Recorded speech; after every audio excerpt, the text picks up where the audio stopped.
right, we're here with Endicott football head coach Kevin DeWall on Commonwealth Coast Football Media Day. Before we get to our social media questions that were submitted today, we'll open it up to Doug Chin of the Commonwealth Coast Football Conference to talk with Kevin DeWall about the upcoming season. Coach, can you first just introduce yourself? Kevin DeWall, head football coach, Endicott College. All right, Coach, we're about a week and a half into the preseason. Can you just talk about how the team is coming together so far? It's been a pretty good camp so far. I think the excitement of starting, obviously, after a lot of preparation over the summer, both from our coaching staff and the young men at home and doing all their training and whatnot. Start of preseason camps, analogy of like Christmas Day for a lot of young kids. It was good to get everyone together. The first day was kind of just getting everyone in, settled in, and then as young of a team as we had, it was really kind of getting the younger guys on board with what we're doing, what our culture is going to be, setting our standards. I think the restructure of the way the practice schedule has worked out honestly hasn't affected us too much. We can get into that later on, but ultimately I think it's been a very good week and a half. It's gone by pretty quickly, and now we're getting ready for our scrimmage tomorrow against Worcester State. You mentioned some of the younger players. Obviously, you're going to rely on some of your veteran leadership to kind of build them up. Can you just talk a little bit about that upperclassman leadership and maybe some of your captains? Yeah, we have a very interesting dynamic right now on our team, where 75% of our players are freshmen and sophomores. It's a young group. Part of that came in the transition when I took over 2 years ago. So currently, right now on our roster, we have 8 seniors. So it's going to have to be a strong leadership group from those 8 guys, but we talked about a shared leadership model in our team overall. So we'll have 8 seniors, 12 juniors. That's our really upperclassmen group. We have 2 captains selected by the team in the spring. Christian Filano is a senior. Shane Tolan is a junior.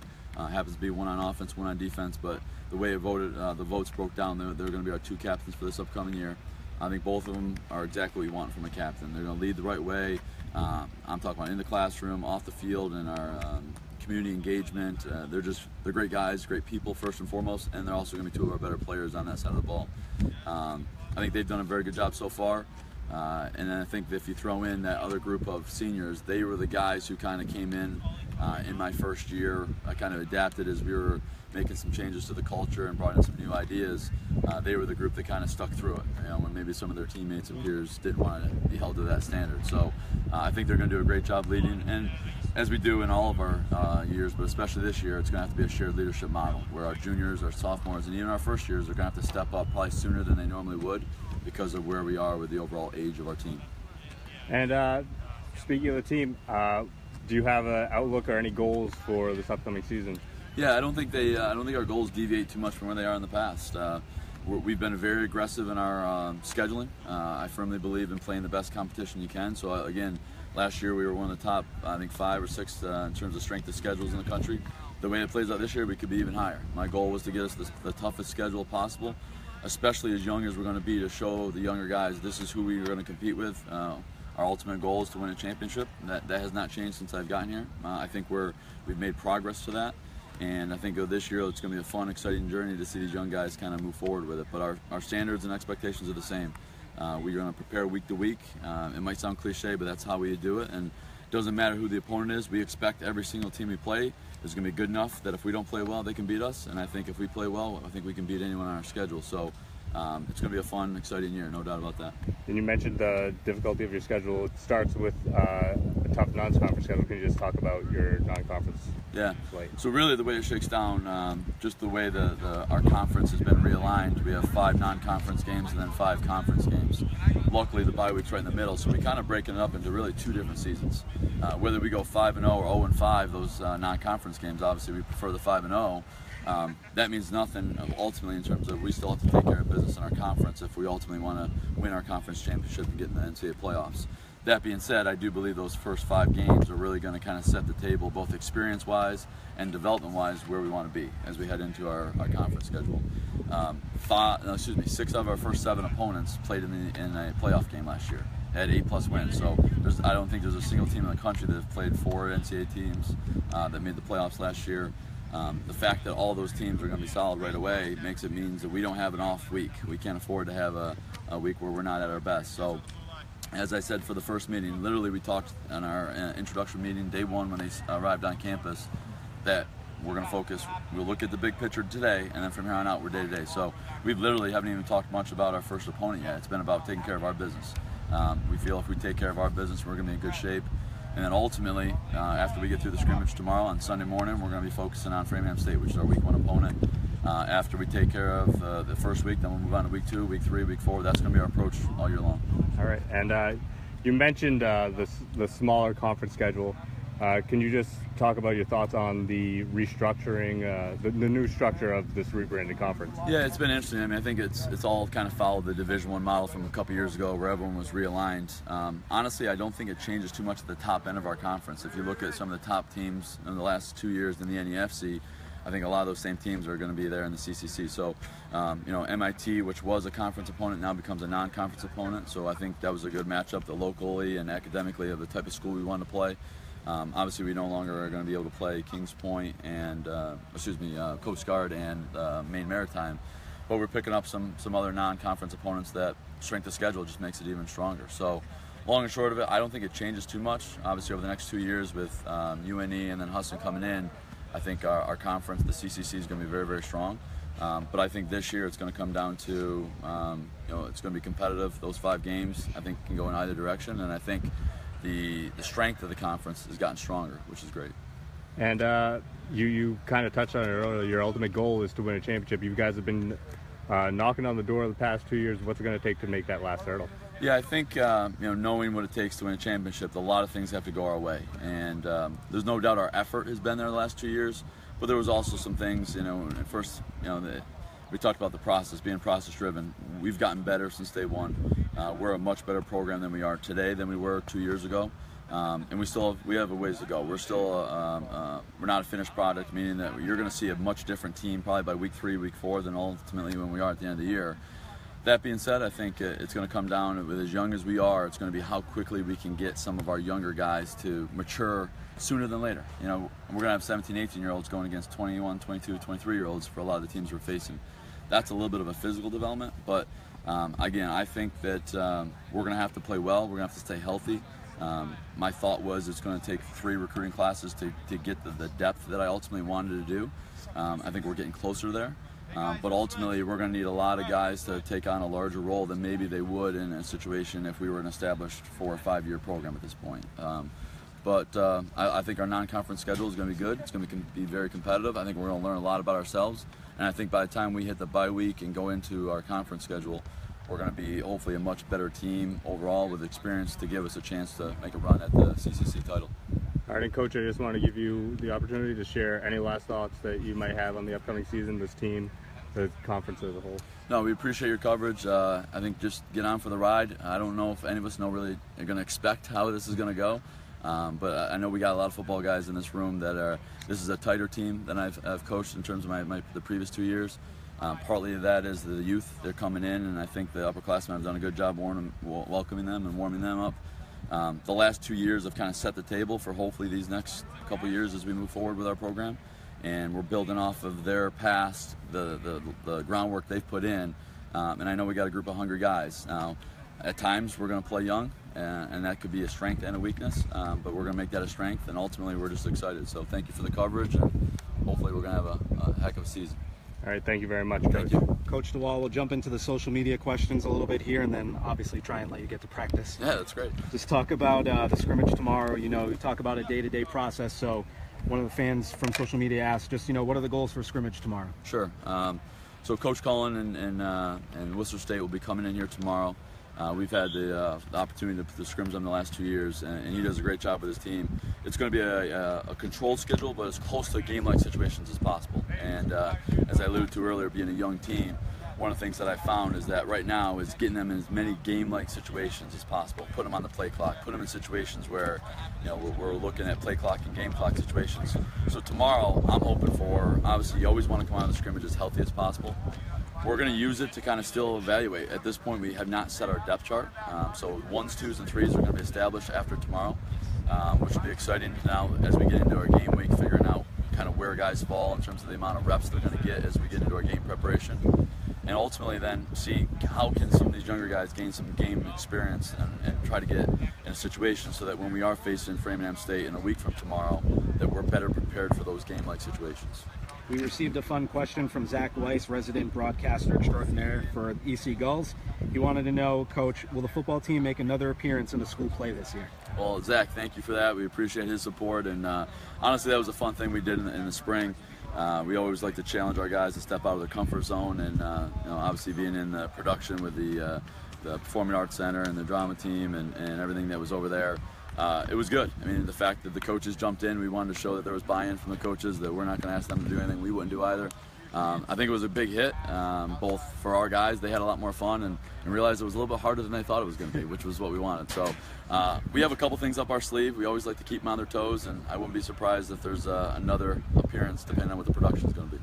Next question for you, Coach. In the Huddle, great supporter of D3 football as a whole, obviously, but this program as well. They're very chimed into what we're doing year in and year out. Just talk about what your biggest learning experience running your own program has been now going into year 3 as the head coach. Sure.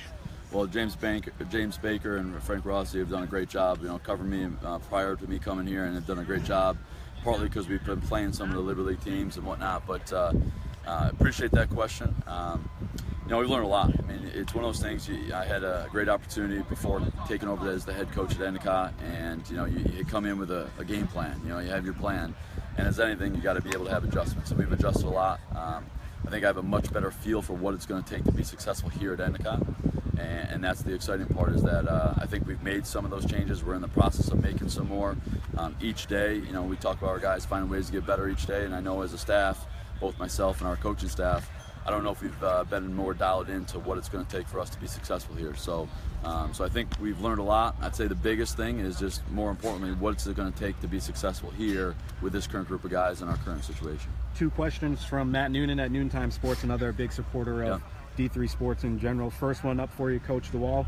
Kind of falls right in line with what we're doing right now. How has social media changed or impacted the recruiting game for you at the D3 level, and maybe for D3 as a whole? Sure, and we appreciate Matt's support as well. He does a great job, not only with our conference and our team, but the entire region.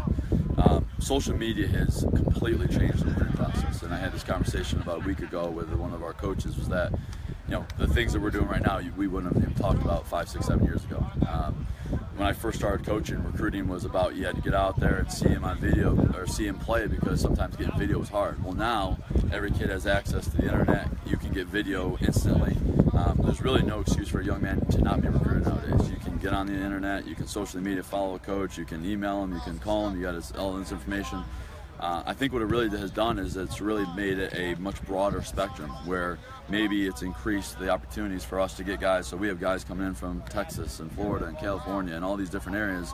That would have been much harder 7, 8, 9, 10 years ago. So obviously, when we get into recruiting, we want to be taking care of our at-home area, but with the luxury of social media. I mean, I'm not necessarily a huge Twitter guy, but I understand that's a big thing. So when I jumped on last year, we obviously jumped in head first and have been running with it, but it's a way to communicate with today's generation, and it'd be very naive for us to say that if we try to do it just on the old school model, we're going to miss out on some good kids. So we try to be as accessible as possible, and I think social media gets the information in their hands instantly, which is good and bad. Other question from Matt Noonan over at Noontime Sports, just biggest influence on your coaching career? That's a great question. I think I've always been fortunate that I've been around a lot of great people. I think the first and foremost, my parents, they were my first coaches.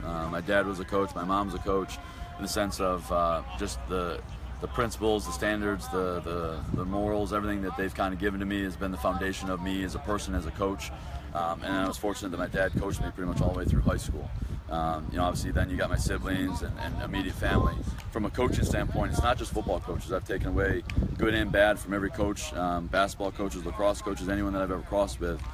Some of the major impacts have been obviously my college coach, and where I coached for a long time beforehand, Mike Craig, the head coach at Hobart. He and the staff learned a lot from those guys, and they've been pretty instrumental in kind of giving me the opportunity to be the head coach here as well. Last 2 questions for you, Coach. Obviously, practice starting relatively soon. NEC Conference High School Football just reached out to us and asked, What have you seen on the high school football scene in the Bay State area and New England as a whole? Maybe the quality of talent that you've seen in the recruiting process? Yeah, it's different in the sense of, coming in, I had an idea, but there's so many schools right here surrounding the Boston area, right here on the ocean where we're located. So we don't have to go very far to find some very good talent. So in our opinion, to build a championship program, we got to win our at-home kids. So what I mean by that is, and we're going to extend our borders a little bit, but we want every good, high-quality character guy, great player, great student to be looking at Endicott. So we're going to do everything we can in our local areas. And within that, because of our proximity, we can get into, obviously Maine, New Hampshire, Vermont a little bit, but Massachusetts is going to be a focal part for us, and we've done pretty well down in Connecticut. Now what we're going to do is we're going to extend that border out a little bit, and I think that goes with the social media part and just access that we're going to be able to pull young men from all areas, ultimately knowing that we need to make sure we take care of our at-home area here in Massachusetts. Last question for you, via columnist Tom Haley, Hall of Fame writer in the Vermont area, did a great feature on Chris Lipscomb last year, so he's definitely been another key piece to covering Endicott football. Has a great one here. It's probably a question that's been asked of many coaches this season. How much of an adjustment was it tailoring camp to conform to the new rules of governing practice this year? It was very interesting how it transpired. I thought that the quick change, I don't know if they got all the coaches' input on it. The reality is how we've practiced the last 2 years is not much different. I think everybody assumes because of the way the Division I model is, those young men are up all summer, start camp earlier. We only have a small window of time. Our guys are doing internships, they're working over the summer. So when we get here, we have to maximize the time with them. I think it kind of cut away a little bit of the time we had with them, but I think we've been very strategic on our end to make sure that those meetings, those walkthroughs, those opportunities when we're not on the field, you can still do a great job helping to prepare these young men, especially as young as we are, to get them ready, because by the time they step on campus, within 3 weeks they're playing their first football game, and that's a lot of time to get those guys ready. But honestly, from our end, I don't think it's changed too much. And if you ask our players, we're always big on recovery for our guys. We're always big on the preparation piece.